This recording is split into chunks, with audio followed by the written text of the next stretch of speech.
What if one simple dietary change could reduce your exposure to dangerous parasites, lower your inflammation, and give your digestive system a complete reset?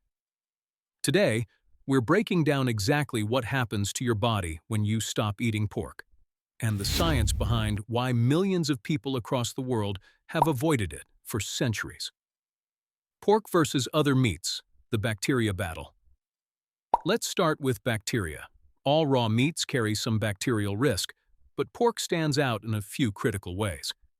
Pork is one of the leading sources of Yersinia enterocollitica, a bacterium that causes severe gastrointestinal illness, cramping, fever, and diarrhea that can last weeks.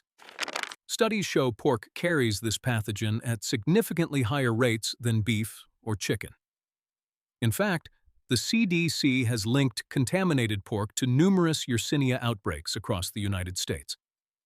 Pork also frequently harbors Staphylococcus aureus and Listeria monocytogenes, both of which can survive even after light cooking.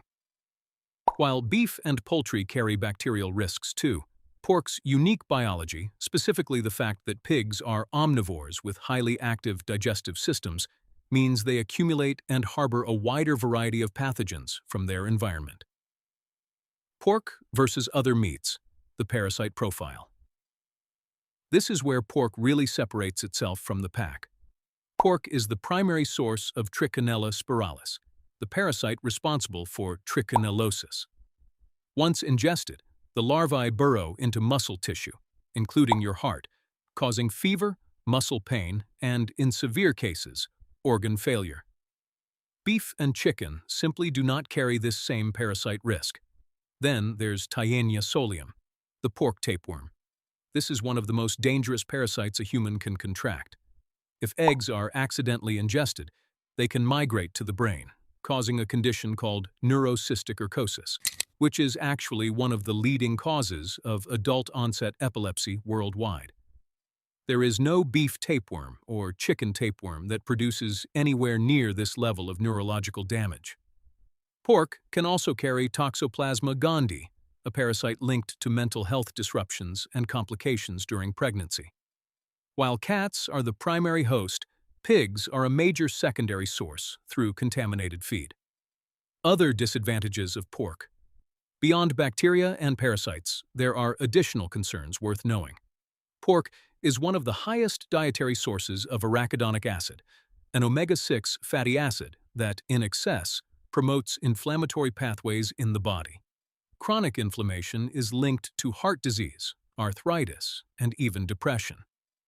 Compared to fish, poultry, and grass-fed beef, pork consistently ranks higher in pro-inflammatory fat profiles. Pigs also have no sweat glands, meaning they cannot excrete toxins through perspiration the way other animals do. Instead, many of those toxins are stored in fat tissue, the very fat that ends up on your plate. Commercial pork production also relies heavily on antibiotics, contributing to antibiotic-resistant bacteria that pose a growing public health threat. What happens to your body when stop eating pork? So what actually changes when you remove pork from your diet? Within the first few weeks, many people report a noticeable reduction in bloating and digestive discomfort. Pork is harder to digest than chicken or fish due to its dense fat content and protein structure, so your gut gets a genuine break. Over the following months, your inflammatory markers can begin to drop. Lower arachidonic acid intake means less fuel for inflammatory processes, which can translate to less joint pain, clearer skin, and improved cardiovascular health. Your parasite and pathogen exposure risk also decreases significantly, especially if pork was a regular part of your diet. Long-term studies suggest that populations who traditionally avoid pork tend to have lower rates of certain cancers, particularly colorectal cancer, and improved overall metabolic health. You don't have to make a permanent commitment today, but the evidence is clear. Your body has a lot to gain from stepping away from pork. Try eliminating it for 30 days and pay attention to how you feel. The results might surprise you. If you found this valuable, hit that like button, subscribe, and drop a comment telling us, could you give up pork for a month?